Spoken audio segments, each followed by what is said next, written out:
Hello, सुप्रभात, जय हिंद साथियों। शिक्षा जगत से जुड़े हुए सभी महत्वपूर्ण सूचनाओं के साथ आप सभी का स्वागत है आपके अपने डिजिटल प्लेटफॉर्म प्रवेश एकेडमी पर। बीएड वर्सेस बीएसटीसी बीटीसी का जो मामला सुप्रीम कोर्ट से जो निर्णय आया है, इसके बारे में हम चर्चा करेंगे। क्या है ये मामला? याचियों ने सचिव बेसिक शिक्षा परिषद को दिया प्रत्यावेदन, बीएड वालों को हटाने पर अड़ गए प्रशिक्षु। तो इन सब पर हम विस्तार से चर्चा करेंगे। जो 69,000 शिक्षक भर्ती वालों को हटाने की मांग की जा रही है, उस पर भी चर्चा करेंगे। तो अगर आप चैनल पर नए हो तो सब्सक्राइब कर लीजिए। इस चैनल पर आपको शिक्षा जगत से जुड़ी हुई सभी प्रमुख समाचार दी जाती है और ऑथेंटिक न्यूज जो होती है वो आप सबके बीच रखने का प्रयास करता हूं। तो आइए स्टार्ट करते हैं। वीडियो में एंड तक बने रहें। चैनल से जुड़ने के लिए सब्सक्राइब अवश्य करें। याचियों ने सचिव बेसिक शिक्षा परिषद को दिया प्रत्यावेदन, बीएड वालों को हटाने पर अड़ गए डीएलएड अभ्यर्थी। तो जो सुप्रीम कोर्ट में मामला चल रहा था बीएड वर्सेस बीएसटीसी का, तो यही बातें चल रही थी कि जो सुप्रीम कोर्ट से निर्णय आएगा वही मान्य होगा। उन्हीं सब बातों को लेकर के ऐसे अभ्यर्थी जो बीटीसी किए हों या शिक्षा मित्र हों, तो बेसिकली शिक्षा मित्र और बीटीसी वाले सुप्रीम कोर्ट में भी अब ये अपील कर रहे हैं कि 69,000 में जितने भी बीएड वाले रखे गए हैं उनको हटाया जाए। और 69,000 में बीएड वालों की संख्या 45 से 50,000 है। ऐसे में अगर इस पर कोई ऐसा निर्णय आता है जो बीएड वाले प्रभावित होते हैं, तो निश्चित तौर पर ये प्रदेश में ये बड़ा परेशान करने वाला विषय होगा। न केवल ऐसे लोग जो बीएड किए हैं बल्कि पूरा सिस्टम ही इस पर डाइवर्ट होगा। इसलिए अब ये देखना है कि इस पर क्या निर्णय होता है। लेकिन जो ऐसा नौबत आया हुआ है, इस पर भी अब देखना है कि जैसे बिहार सरकार ने सुप्रीम कोर्ट में ये अपील किया है कि बीएड वालों को इसमें मौका मिले, क्योंकि नोटिफिकेशन निर्णय के पहले का आया हुआ है। तो अब क्या उत्तर प्रदेश सरकार या ऐसी सरकार जहां बीएड वाले बिना ब्रिज कोर्स का आज कार्यरत हैं, क्या ऐसा निर्णय लेकर के सुप्रीम कोर्ट में अपील करते हैं या नहीं? हालांकि ये कहा जा रहा है कि सुप्रीम कोर्ट बिहार सरकार की जो अपील की गई है वो निरस्त कर दी जाएगी। लेकिन जब तक सुप्रीम कोर्ट का उस पर कोई निर्णय नहीं आता है, तब तक उस पर कुछ भी बोलना उचित नहीं होगा। अब जो ये प्रदेश में स्थिति आज बन रही है, निश्चित तौर पर एक विद्यालय में कई प्रकार के शिक्षक हो जाएंगे। अब शिक्षा मित्र को जब हटाया गया था तब भी ये कहा गया था कि जब इनको सरकारी रख दिया गया है, 35 से 40,000 तनख्वाह मिल रही है, तो अब इनको हटाना अनुचित होगा। लेकिन सरकार बनी और सरकार इसको हटाई।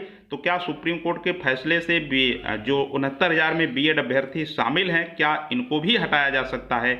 इन्हीं सब बातों को लेकर के बीएड वाले आज निश्चित तौर पर बहुत ही परेशान हैं, खास करके जो चयनित हैं 69,000 में। क्योंकि 69,000 में जब 68,000 आई थी, उसमें बीटीसी वाले अधिकतर भरे जा चुके थे। अब बीटीसी वालों की संख्या कम होने की वजह से ही इसमें जो है बीएड वालों को रखा गया था। तो अब ये देखना है कि इस पर क्या निर्णय आता है। कक्षा 1 से 5 तक के स्कूलों की शिक्षक भर्ती में बीएड को मान्य करने वाली राष्ट्रीय अध्यापक शिक्षा परिषद एनसीटी की 28 जून 2018 की अधिसूचना सुप्रीम कोर्ट से खारिज होने के बाद डीएलएड और बीएड अभ्यर्थियों में तल्खी बढ़ गई है, यानी तनाव बढ़ गया है। राजस्थान हाई कोर्ट के फैसले को लेकर सुप्रीम कोर्ट में दायर याचिका में संभल के बीटीसी अब डीएलएड 2015 बैच के प्रशिक्षु राजवसु आर्य की भी याचिका संबंध थी। पिछले 11 अगस्त को सर्वोच्च न्यायालय का फैसला आने के बाद राजवसु ने बेसिक शिक्षा विभाग के अधिकारियों को पत्र लिखकर बीएड चयनितों को बाहर करने की मांग की है। निदेशक एनसीटी लखनऊ और सचिव बेसिक शिक्षा परिषद प्रयागराज को भेजे पत्र में परीक्षा नियामक प्राधिकारी कार्यालय की ओर से 69,000 भर्ती के लिए 5 दिसंबर 2018 को जारी विज्ञापन रद्द करने की मांग की है।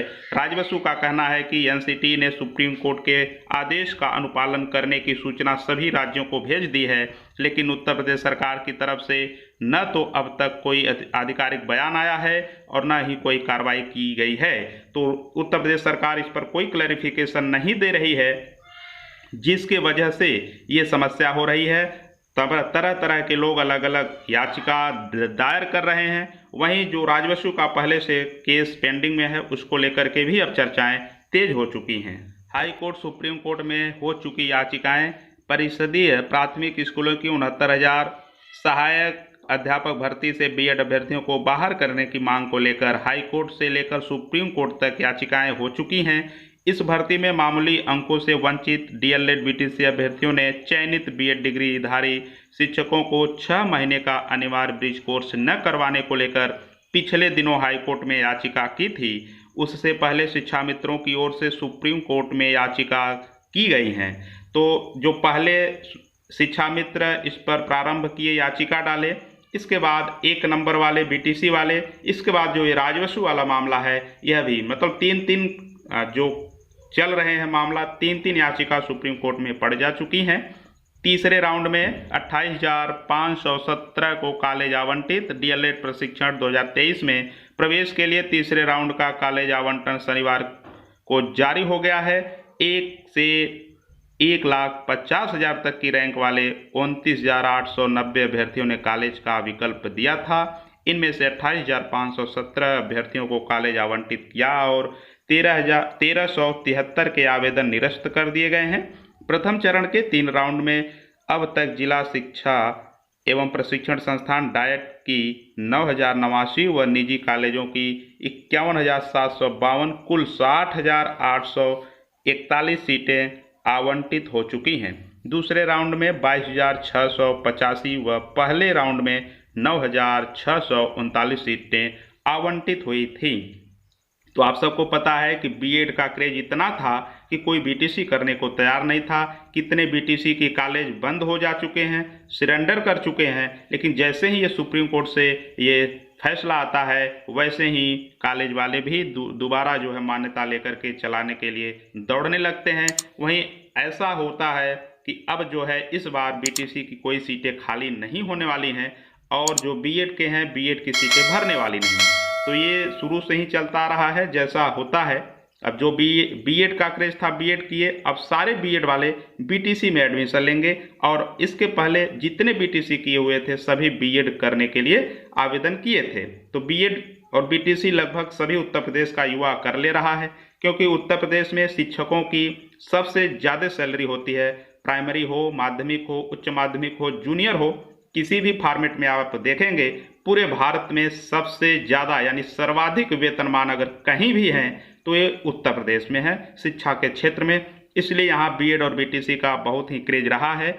तो साथियों, जो ये सुप्रीम कोर्ट में मामला गया है 69,000 को लेकर के, इस पर अब सरकार जो भी चाहे, सुप्रीम कोर्ट का निर्णय तो है ही है, सुप्रीम कोर्ट से फैसला का सम्मान तो करना है ही है, वहाँ से एक और फैसला तो आएगा ही जब इतनी याचिका पड़े हुए हैं। लेकिन इस पर संज्ञान सरकार को भी लेना चाहिए, जो उचित हो उस पर निर्णय लेते हुए ये नोटिस जारी कर देना चाहिए, ताकि सब सही सलामत तरीके से जो ये तनातनी चल रही है बीएड बीटीसी का, अब तो सुप्रीम कोर्ट से मामला आ ही गया है, ये समाप्त होकर के विद्यार्थी अपने पढ़ाई में लीन हो और सरकार समय से भर्ती निकाल करके प्रक्रियाएं प्रारंभ करे।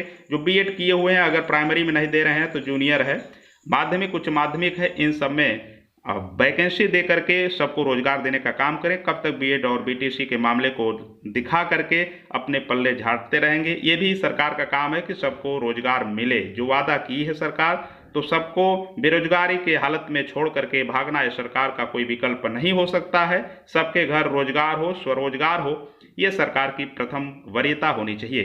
तो साथियों, आज के इस वीडियो में इतना ही। मिलते हैं नेक्स्ट वीडियो में। जय हिंद।